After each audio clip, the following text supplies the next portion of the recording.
Son las 10 de la noche y es la hora de opinar. Hoy con Denise Dresser, Mario Arriagada y Pablo Magluf vamos a debatir sobre cuáles son las responsabilidades políticas del accidente en la línea 12 del metro aquí en la Ciudad de México. Después va a estar con nosotros Soledad Loaesa, profesora emérita del Colegio de México. Con ella vamos a examinar el tema de la reelección y cómo ha sido este debate a lo largo de los años en nuestro país. Así que quédese aquí, en Foro TV, que ya comenzó la hora de opinar.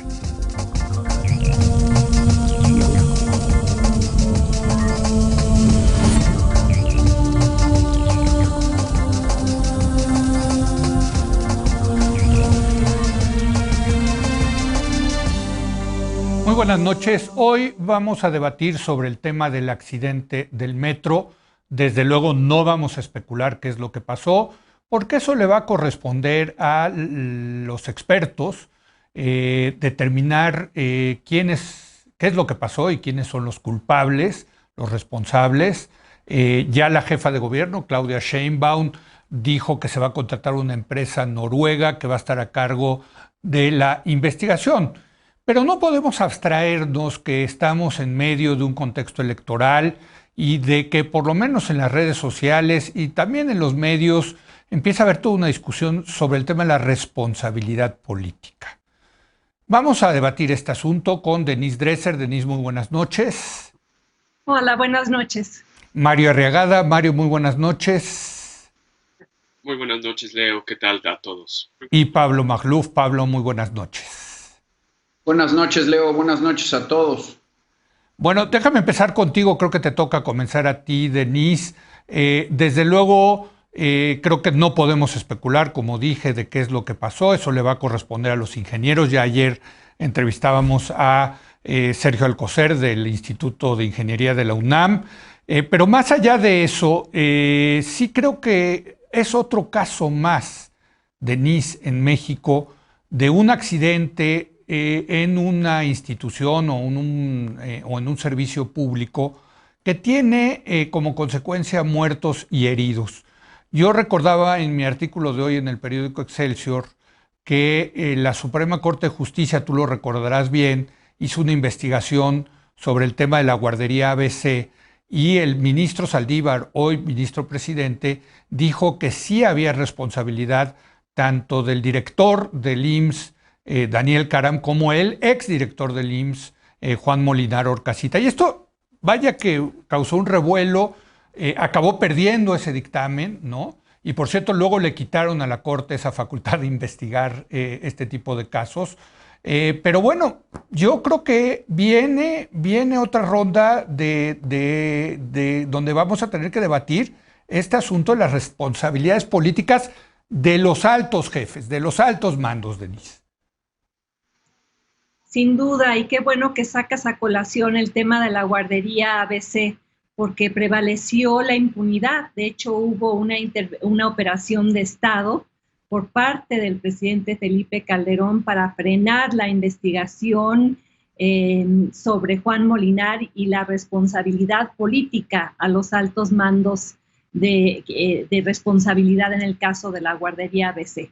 Pero antes que nada quisiera sumarme al dolor, la rabia, la impotencia que las víctimas, los familiares y la sociedad sienten. Va un abrazo solidario y un mensaje que estoy abriendo mi cuenta de Twitter a mensajes directos para quien necesite apoyo me busque.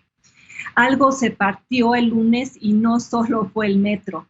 Fue la esperanza de que gobiernos de izquierda no reproducirían los viejos vicios que arrastra la obra pública desde hace años, que no reproducirían las viejas formas, las formas rutinarias de responder frente a incidentes en los cuales hay claramente responsabilidad y se abdica a ella.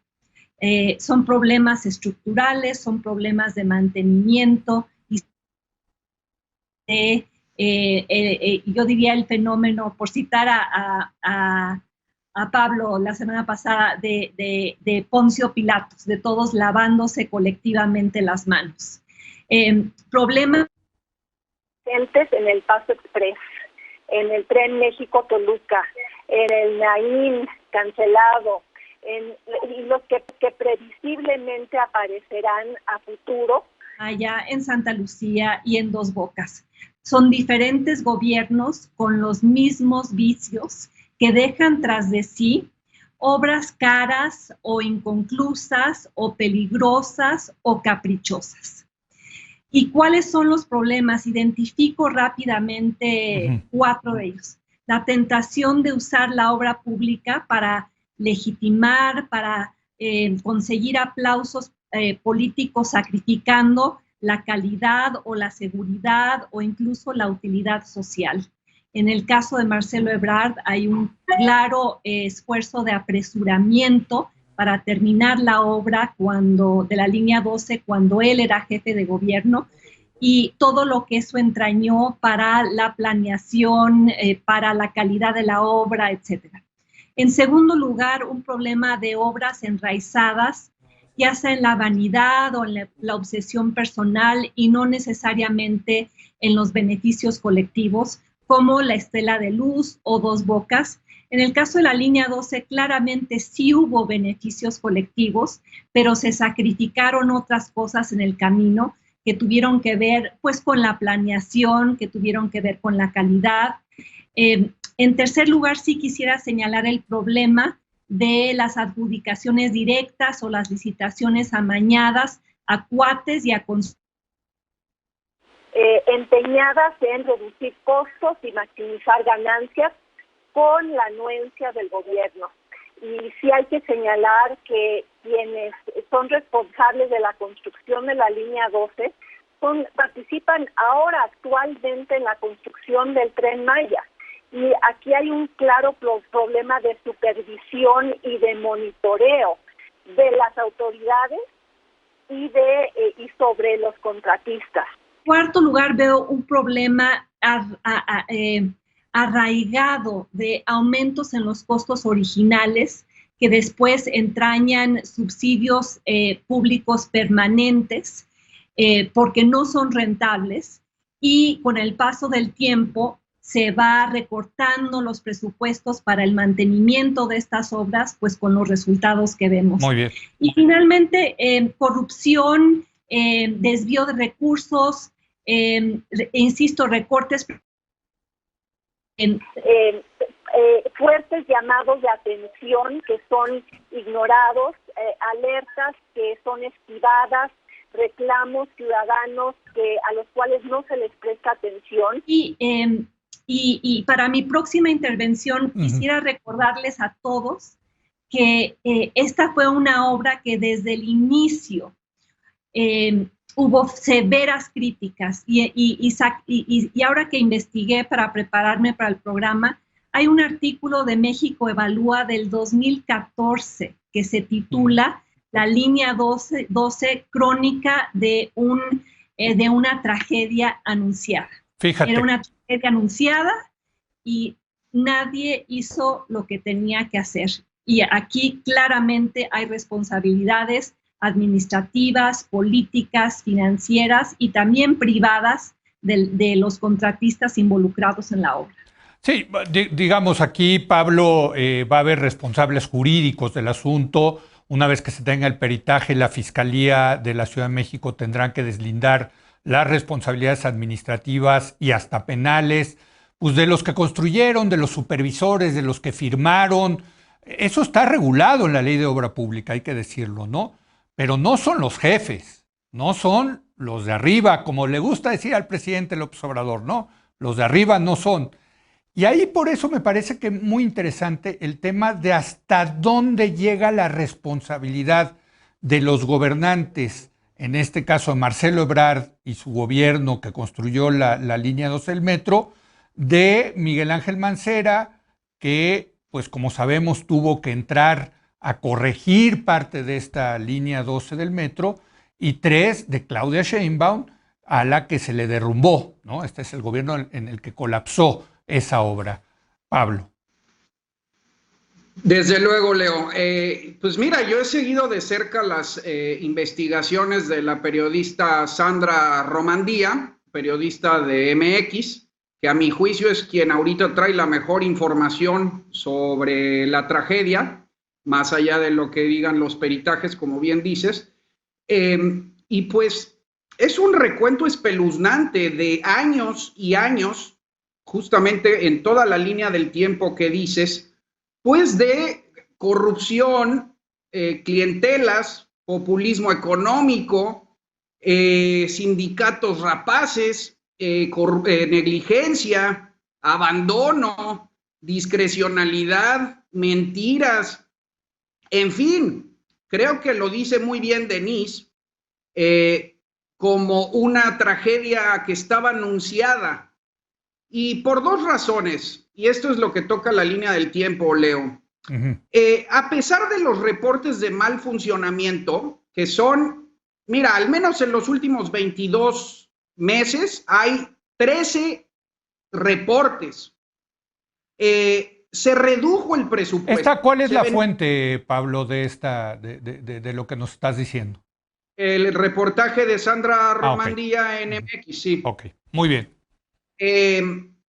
Ya en el gobierno de Sheinbaum se redujo de 13,000 a 5,000 millones de pesos, pero la reducción presupuestal viene desde Ebrard. Es decir, un metro que pedía a gritos mantenimiento, le quitaron en esta administración más de la mitad de los recursos. Eso, a mi juicio, es negligencia.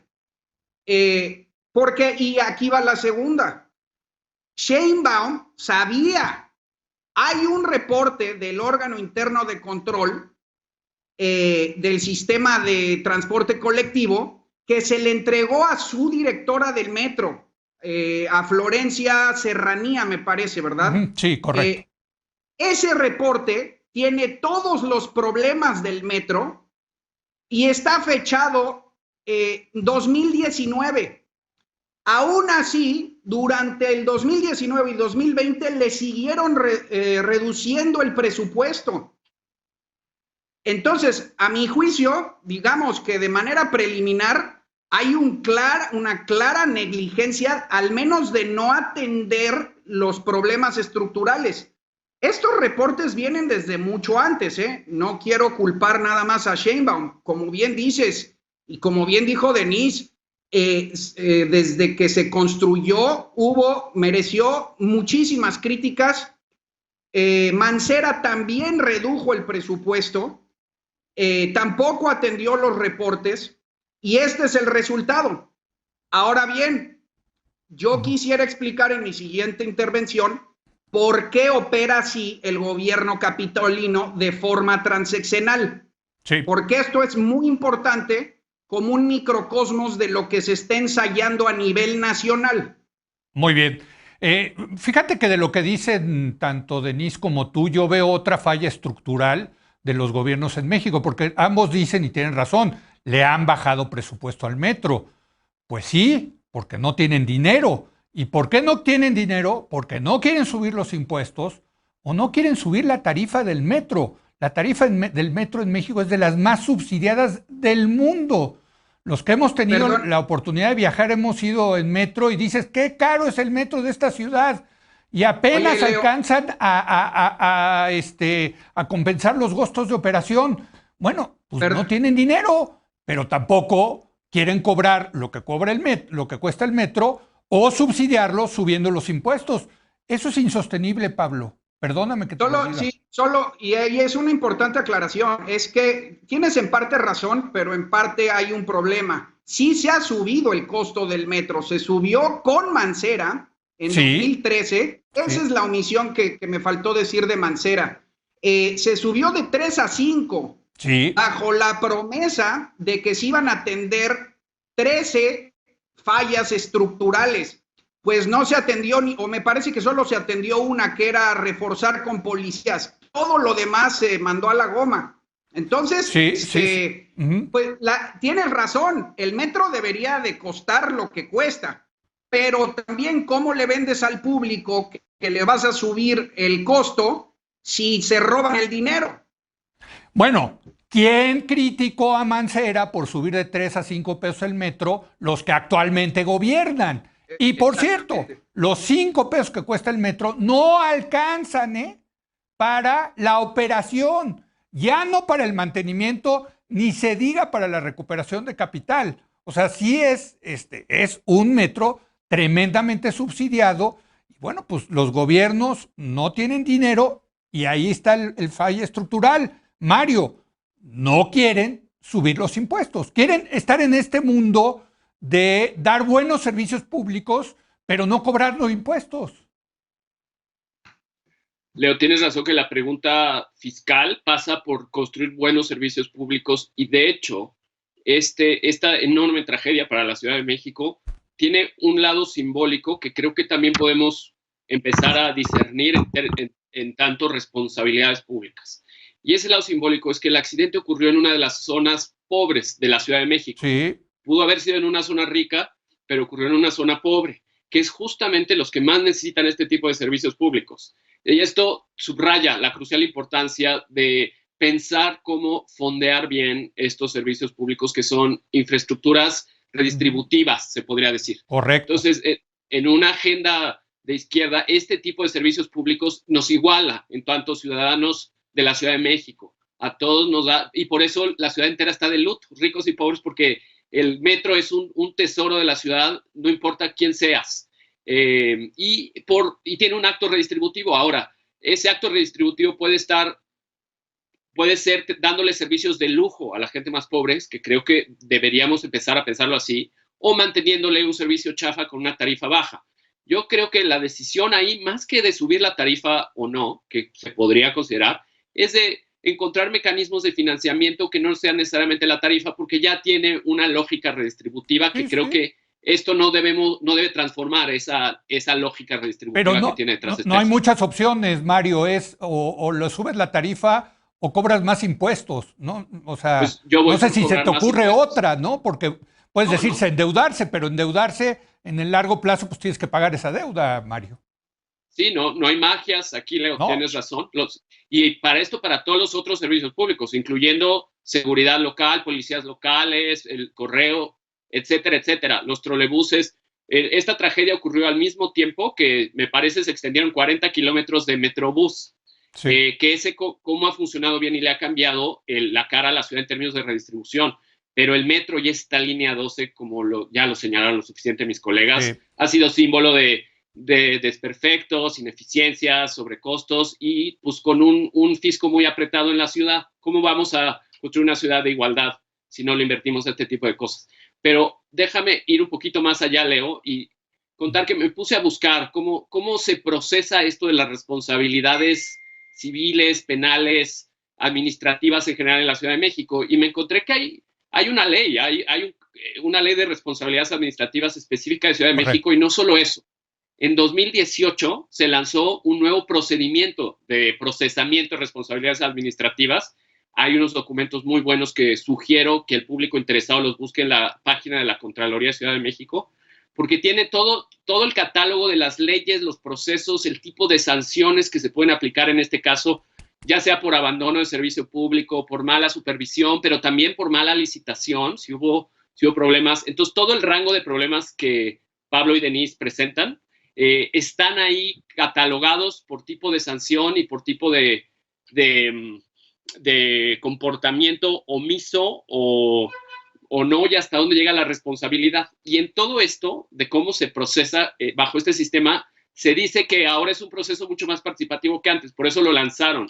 No solo ya es monopolio del Estado investigar, ni tampoco asignar sanciones. Tiene mecanismos de participación ciudadana, así que se va a poner a prueba este nuevo mecanismo de responsabilidades administrativas en este gran y terrible caso. Pero te apuesto, Mario, que los que vayan a ser procesados por eso van a ser los que firmaron el contrato, el supervisor de la estructura, en fin. Aquí el tema... Escenario peor. A ver. Es que los políticos empiecen a señalar como el hombre araña, que se señala un hombre araña al otro hombre araña, quién fue culpable. La politización del caso. Claro. Y digan, no, fue culpa de los anteriores, ¿no? Del anterior o del presente. Esa disputa politizada puede ser un problema. De ahí la importancia, Leo, que tu invitado de ayer, el ingeniero de la UNAM, sí, puso clarito. A mí me convenció completamente que el peritaje es crucial, porque en qué falló está quién es culpable y qué sanciones le siguen. Y puede ser no solo un culpable, sino varios, pero el qué falló es el primer paso y no sabemos si fueron lo que aparece en las fotos. Él me convenció que lo que aparece en las fotos no necesariamente es lo que pasó. Claro. Decía, sí. rotas, la gente había avisado que estaban vencidas ciertas cosas. Bueno, no sabemos, él decía, pudo haber sido la trave de metal mal soldada. Y eso es lo que se rompió, no la columna. Entonces hay que ver quién era encargado de eso, de revisarlo, sí. pero también de construirlo y de soldarlo. Y las sanciones que tienen estos procedimientos incluyen el gran reto que sí hay responsables, obviamente públicos, políticos, administrativos, pero también privados, porque estos proyectos de infraestructura son sobre todo asociaciones público-privadas o con contratistas que también por ley tienen responsabilidad. Y correcto, lidiar con los privados siempre es un problema y ojalá ahora también se haga correctamente. Por cierto, en lo de la guardería ABC sí hubo consecuencias políticas importantes. Al PRI de Eduardo Burs le costó la elección, recordarán ustedes, de gobernador de Sonora, fue cuando el PAN ganó esa elección. O sea que el electorado, ¿no? O sea, aquí hay un tema de que no solamente es una responsabilidad política de enjuiciarlos o no, sino que el electorado puede castigar a los que ellos perciben como los responsables de las tragedias. Pero oigan, está bueno el debate, se me está acabando el tiempo. Vamos a hacer una pausa y regresamos con ustedes. Vamos a darle un segundo segmento para poder por lo menos dar otra ronda. Regresamos en un momento.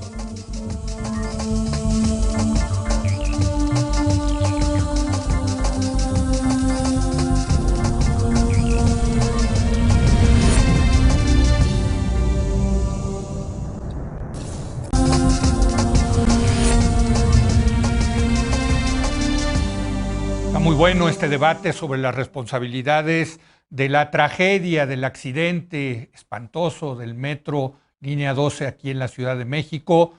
Denise, pues han salido temas muy, muy interesantes. Entre otras cosas, yo quiero decir que el tema fiscal no lo tenía contemplado en el mapa, pero es un tema fundamental. Pero no sé, tú querías decir más al respecto.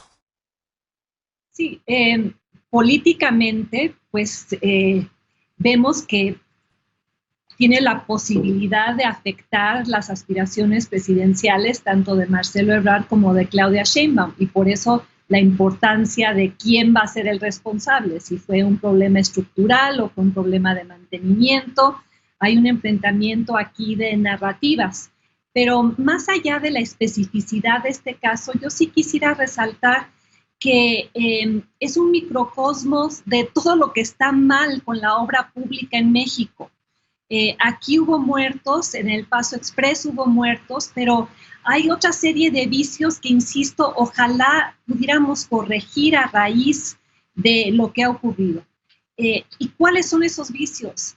La política por encima del rigor técnico, la discrecionalidad por encima de la transparencia, la cuatitud por encima de la capacidad y sobre todo la impunidad transeccional, eso que nadie es responsable.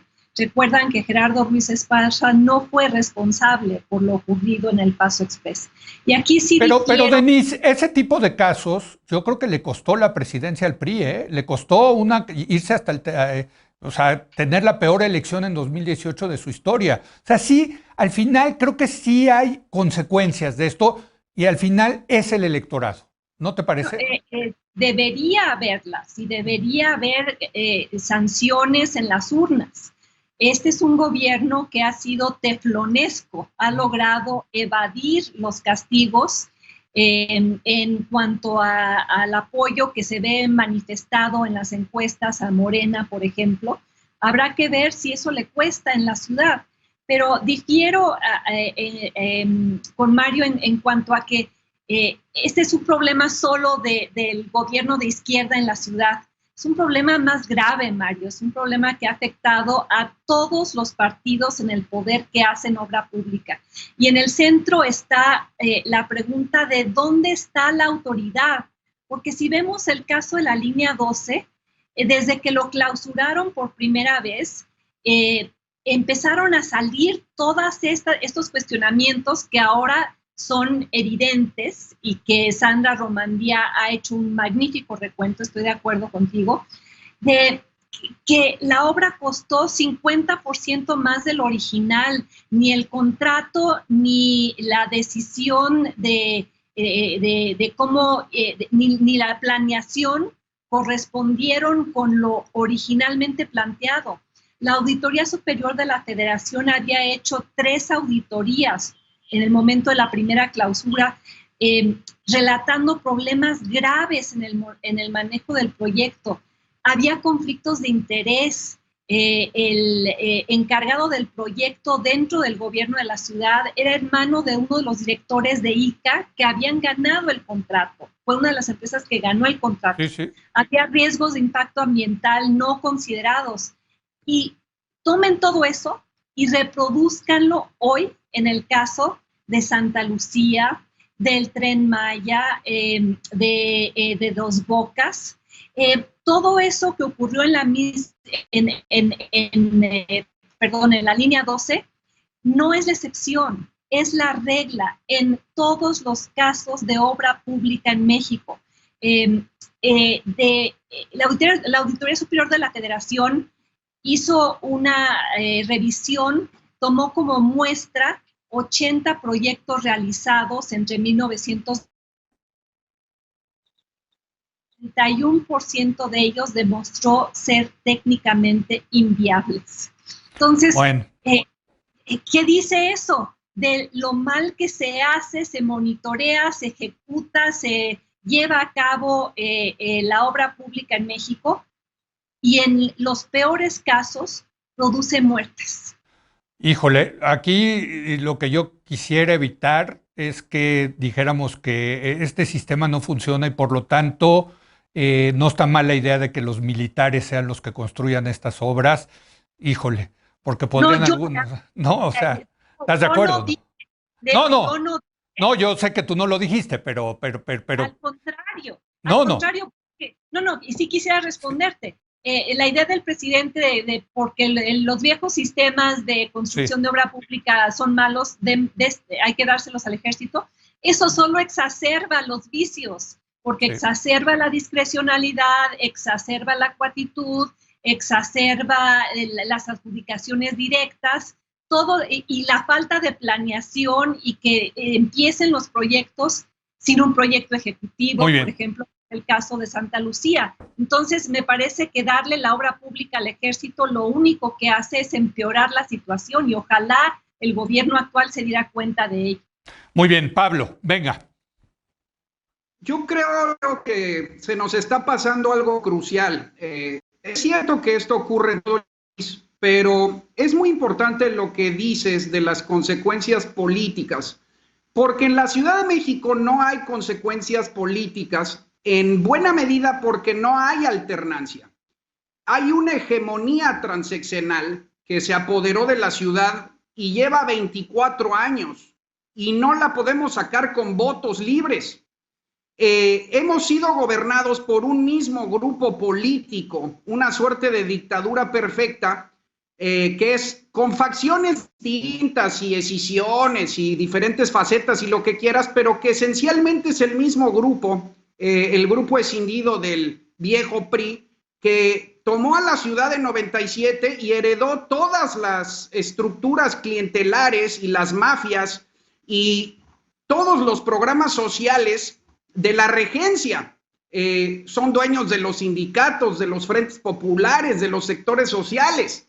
Y ese grupo no cambia y llevan 24 años con la ciudad. Y es muy importante, por eso anunciaba yo en mi primer segmento, la manera en la que ejercen el dinero. Por eso no hay presupuesto, porque ellos hacen lo mismo que están haciendo a nivel nacional ahora, pues López Obrador es el maestro. Es remar los recursos para obras clientelares, elefantes blancos, proselitismo. Así se hizo la Ciudad de México durante las últimas 4 administraciones, particularmente con López Obrador. Nada más falta revisar lo que se hizo en cuestiones de infraestructura. Ahí están el confabulario del Universal de Alejandro Hernández. Todo estaba anunciado. Así se ejerce el presupuesto desde la ciudad. Y a mí lo que me preocupa es que este tipo de grupos se enquistan en el poder y no hay manera de sacarlos.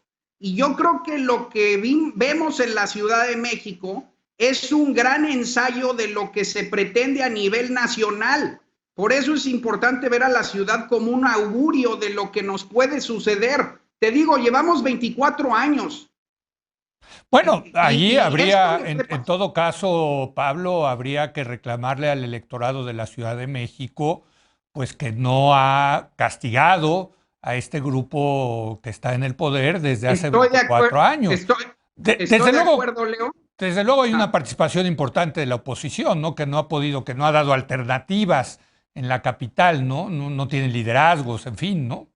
Eso no lo criticas, desde luego, pero es cierto que son dueños de todas las estructuras clientelares que movilizan el voto. Es cierto. O sea, entonces, digo, desde luego que habría que cotejar si está ganando el voto libre o no. Lo que te quiero decir es que cuando no hay alternancias, cuando hay una hegemonía de un tercio de siglo, un cuarto de siglo, pues las estructuras empiezan a averiar. En lugar de invertir en infraestructura, reman recursos para programas sociales y por eso la ciudad se cae a pedazos. Está llena de baches, el alumbrado es una desgracia. Un desastre, un desastre, sin lugar a dudas. Un desastre. La falta de infraestructura en la Ciudad de México. Y por cierto, yo creí que llegando López Obrador le iban a inyectar más recursos a la capital y la verdad pues es que no, se fueron al sureste del país.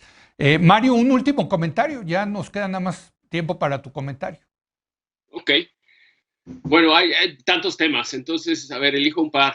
Uno, hacer una evaluación colectiva del actual gobierno o de los 3 gobiernos anteriores tiene que ir más allá de este accidente. Creo que el retrato que hace Pablo no es necesariamente justo, no porque no haya que asignar en este caso sanciones y responsabilidades, pero pues también yo recuerdo la Ciudad de México antes de esto y era una ciudad de automovilistas. Sí. Y ahora ha sido un tránsito súper difícil, caro, igual insuficiente puede ser, pero hoy tenemos metrobuses, teleféricos que se acaban de inaugurar, se recuperaron los viejos Ruta 100, estos trolebuses eléctricos que ya estaban sin funcionar, y eso solo hablo en este tipo de infraestructura. Y porque también cuando pensamos en infraestructura, no solo hay que pensar la infraestructura como una ballena de concreto, ¿ven? O un tren con ruedas de metal. La infraestructura es también el conjunto de contratos público-privados para dar servicio de transporte en los peceros, cómo se regulan, se administran. Los servicios Mario, en otras áreas, ¿no? En otras áreas como el agua es muy importante, ¿no? El abastecimiento de agua, en fin, el drenaje, etcétera, ¿no? Sí. El acceso a la justicia, yo incluso diría que es una infraestructura redistributiva. Entonces, no pensemos solo infraestructura en términos de ballenas de concreto que se caen. Ahora, en eso, pues sí estoy un poco de acuerdo con Denise en esta ocasión. En efecto, como país, yo no digo como ciudad, no hago las generalizaciones hiperbólicas que Pablo empezó a hacer de nuevo sobre cómo evaluar este gobierno, pero en general como país, incluyendo la ciudad, sí creo que tenemos un problema con las infraestructuras de concreto, sobre todo porque había una gran tradición en este país en los años 40, 50, 60, en ese periodo de modernización, donde se construyeron presas, carreteras, puertos, aeropuertos, de una forma veloz, eficiente, rápida. Éramos famosos por ese tipo de desarrollo de infraestructura tradicional, digamos, que se perdió y para los años 80, 90, 2000 empezamos a ser pésimos para hacerlo. Y digo, no voy a usar el viejo argumento de porque el Estado perdió la capacidad de construirlos ellos mismos y lo outsourció todo mal con corrupción, que creo que es parte de lo que ocurrió, pero también porque pues no sabemos hacer asociaciones público-privadas eficientes, no solo para construir, sino para darle seguimiento y mantenimiento. Creo que esa es una de las lecciones grandes de este terrible accidente. Sin mantenimiento, el no dar mantenimiento es la peor decisión de inversión que puede hacer uno después de haber hecho un esfuerzo de construcción de un megaproyecto como este tipo. Ojalá esto nos haga pensar en cómo construir la mejor infraestructura del futuro, como lo hicimos alguna vez, porque sí lo hicimos. Después lo dejamos de hacer. Estoy completamente de acuerdo. Ayer Sergio Alcocer lo decía, que el mantenimiento lo consideran como un gasto en el gobierno cuando es una inversión, ¿no? En fin, sí. Salieron muchos temas, todos ellos interesantísimos.